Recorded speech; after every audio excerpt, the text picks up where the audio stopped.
How often have any of us driven with our car and you had that little light on the dashboard on? Another one, for example, is normalization of deviance.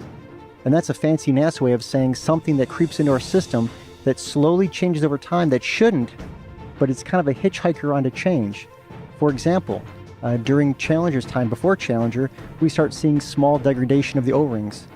We start getting used to seeing that damage. We didn't forget about it, we didn't ignore it, we were working the problem, but it became normalized, almost expected in some ways. Fast forward to Columbia, we start seeing foam coming off the external tank since the first flight. We dealt with the issue for decades, trying to find a solution to it. We got very used to the foam coming off. And as a matter of fact, I'll speak for myself, when the vehicles would come back home after landing, you'd see some damage on the belly. And if the vehicles had less damage, that seemed a little abnormal.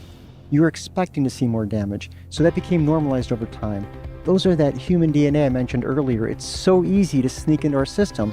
How often have any of us driven with our car and you had that little light on the dashboard on? And then that one day... You're shaming us. I heard stories about you.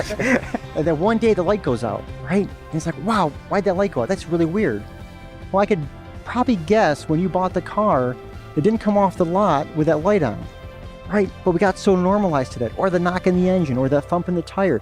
We just, as people, get normalized and used to things that are different. So although stuff does change, we got to be extra vigilant to watch out for the things that shouldn't change, and then respond quickly to those, communicate effectively to those, and solve it before it becomes a larger issue.